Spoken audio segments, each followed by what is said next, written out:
नमस्कार। आज मैं आप लोगों के लिए रामायण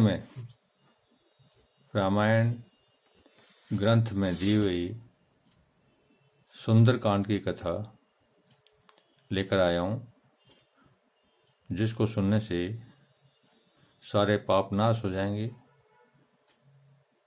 तो कृपया करके ध्यानपूर्वक इस कथा को सुने कि इस कथा का प्रारंभ जब हनुमान जी के साथ सारी वानर सेना और श्री राम जी लंका के समुद्र के किनारे पहुंच चुके थे, तब से शुरू होती है। अब मैं वो कथा जिस प्रकार रामायण में दी गई है वो आपके सामने प्रस्तुत करता हूं, तो कृपया ध्यानपूर्वक सुने। कल शनिवार का दिन है, हनुमान जी का दिन है और आज शुक्रवार है, तो शुभ दिन है। शनिवार को ही इस कथा को सुना जाता है, लोग अपने घरों में करवाते हैं। तो वो मैं कथा एक दिन पहले बोल रहा हूं ताकि लोगों को धर्म लाभ हो सके।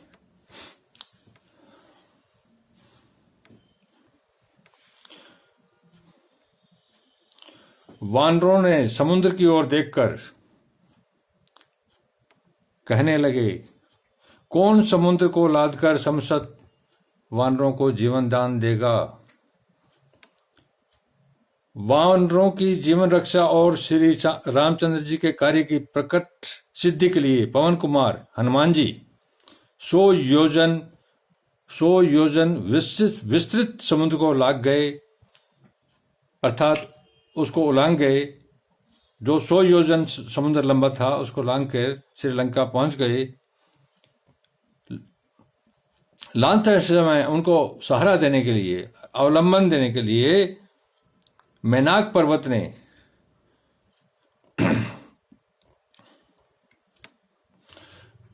अपना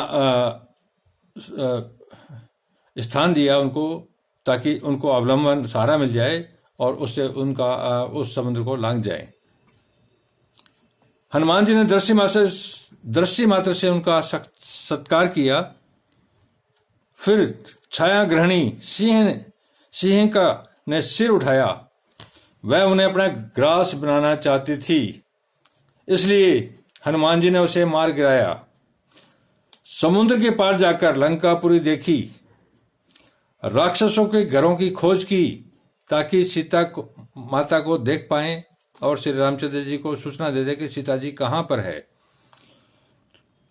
रावण के अंतपुर में तथा कुंभकर्ण, विभीषण, इंद्रजीत और अन्य राक्षसों के घरों में जाकर तलाश किया, पर सीता जी नहीं मिली।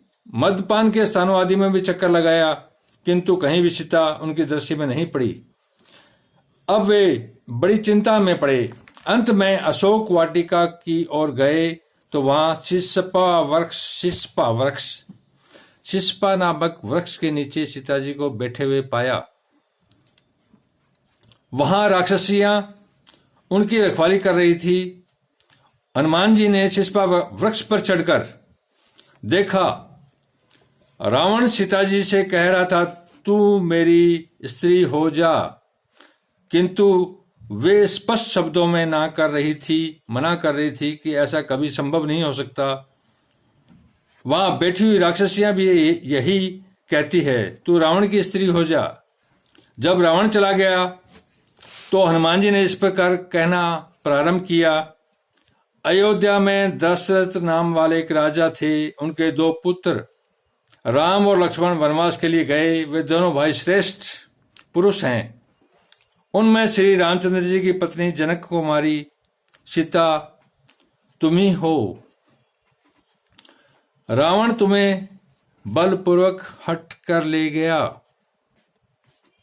श्री रामचंद्र जी इस समय वानर राज सुग्रीव के मित्र हो गए हैं।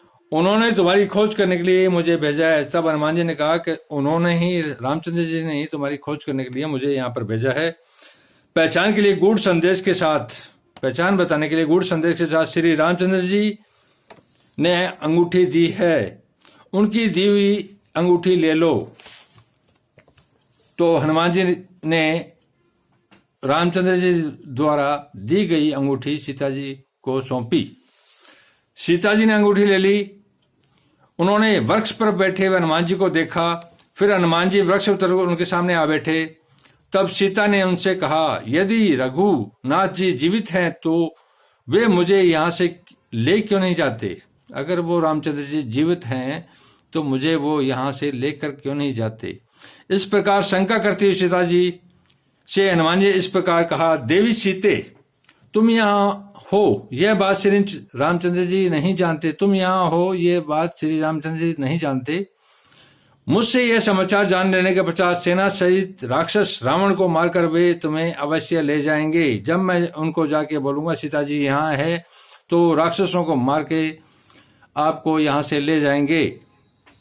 तुम चिंता न करो, मुझे कोई अपनी पहचान दो ताकि मैं रामचंद्र जी को बता सकूं कि सीता जी से मैं मिला था और वो वहां पर मौजूद है।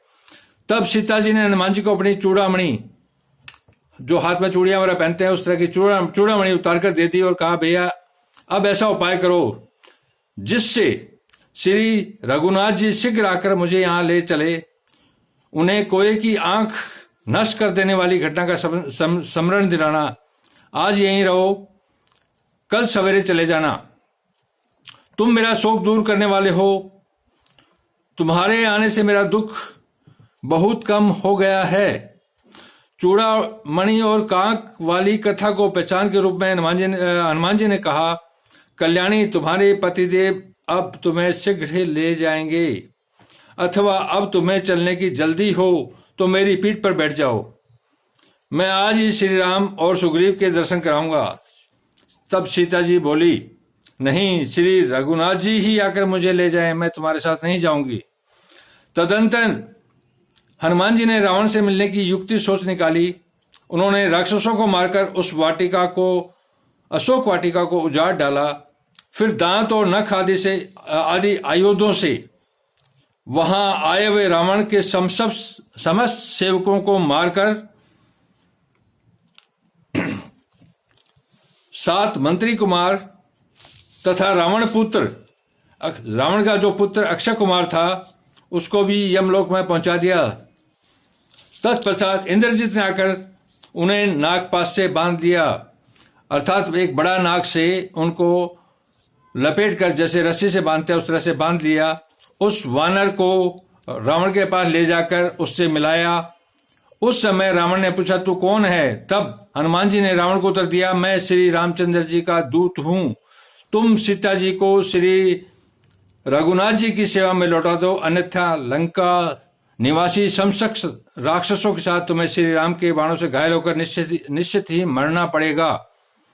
यह सुनकर रावण हनुमान जी को मारने के लिए उद्यत हो गया, किंतु विभीषण ने उसे रोक दिया। तब रावण ने उनकी पूंछ में आग लगा दी। पूंछ जल उठी। यह देख पवनपुत्र हनुमान ने राक्षसों की पूरी लंका को जला डाला और सीता जी का पुण्य दर्शन करके उन्हें प्रणाम किया। फिर समुद्र के पार आकर अंगद आदि से कहा, मैंने सीता जी का दर्शन कर लिया। तत्पश्चात अंगद आदि के साथ सुग्रीव के मधुबन में आकर दधिमुख आदि राक्षसों को परास्त करके मधुपान करने के अंतर वे सब लोग श्री रामचंद्र जी के पास आए और बोले, सीता जी का दर्शन हो गया। श्री रामचंद्र जी भी अत्यंत प्रसन्न होकर हनुमान जी से पूछा, कपिवर, तुम्हें सीता का दर्शन कैसे हुआ? उसने मेरे लिए क्या संदेश दिया है? मैं विरह की आग में जल रहा हूं। तुम सीता जी की अमृत मई कथा सुनाकर मेरा संताप शांत करो। यह सुनकर हनुमान जी रघुनाथ जी से कहा, भगवान मैं समुद्र लाकर लंका गया था, वहां सीता जी का दर्शन करके लंकापुरी को जलाकर आ रहा हूं। यह सीता जी की दी हुई चूड़ामणि लीजिए, आप शोक न करें। रावण का वध करने के पश्चात निश्चय ही आपको सीता जी प्राप्त होगी। श्री रामचंद्र जी उस मणि को हाथ में ले विरह से व्याकुल होकर रोने लगे और बोले, इस मणि को देखकर ऐसा जान पड़ता है मानो मैंने सीता जी देख लिया। अब मुझे सीता जी के पास ले चलो, मैं उसके बिना जीवित नहीं रह सकता। उस समय सुग्रीव आदि ने श्री रामचंद्र जी को समझा बुझाकर शांत किया। तदनंतर श्री रघुराज जी समुद्र के तट पर गए। वहां उनसे विभीषण आकर मिला।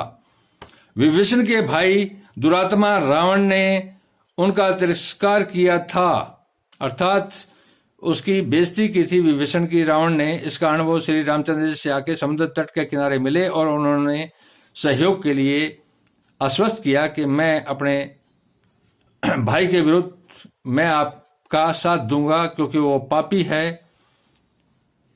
विभीषण ने इतना ही कहा था कि भैया आप सीता को श्री रामचंद्र जी की सेवा में समर्पित कर दीजिए। इसी अपराध के कारण उसने मुझे ठुकरा दिया। अब वे असहाय थे। विभीषण ने रावण को एक अच्छी राय दी थी कि इसको ऐसा ये काम मत करो, सीता जी को श्री रामचंद्र जी को लौटा दो। लेकिन इसके बदले विभीषण को प्रताड़ित किया, बेइज्जती की। इस कारण से विभीषण ने आके रामचंद्र जी के सामने सहायता का प्रस्ताव रखा। श्री रामचंद्र जी ने विभीषण को अपना मित्र बनाया और लंका के राजपद पर अभिषिक्त कर दिया। उन्होंने उस राजपद पर पहले ही अभिषिक्त कर दिया कि रावण को मैं मारूंगा, मारने के बाद तुम वहां के राजा बनोगे। इसके बाद श्री राम ने समुद्र से लंका जाने के लिए रास्ता मांगा। समुद्र से रास्ता मांगा। जब उसने मार्ग नहीं दिया तो उन्होंने समुद्र ने रास्ता नहीं दिया तो उन्होंने बाणों से उसे बिन डाला। अब समुद्र भयभीत होकर श्री रामचंद्र जी के पास आकर बोला, भगवान नल के द्वारा मेरे ऊपर पुल बांधकर आप लंका में जाइए। पुल अर्थात पुल बनाकर आप लंका में जाइए। पूर्व काल में आप ही ने मुझे गहरा बनाया था। समुद्र ने कहा कि आप ही ने तो मुझे गहरा बनाया था पूर्व काल में। यह सुनकर श्री रामचंद्र जी ने नल के द्वारा वृक्ष और शिलाखंडों से एक पुल बनवाया और उसी से वे वानर सहित समुद्र पार गए। वहां सुवेल पर्वत पर्वत था, जिस पर उन्होंने पड़ाव डालकर वहीं से उन्होंने लंकापुरी का निरीक्षण किया। तो आज का सुंदरकांड जो संक्षिप्त कथा थी समाप्त हुई। तो कृपा करके इसको आज ही ज़्यादा से ज़्यादा जन कल्याण के लोगों में शेयर करें, क्योंकि रामायण एक पवित्र महाग्रंथ है और ये भगवान विष्णु पर आधारित है। धन्यवाद।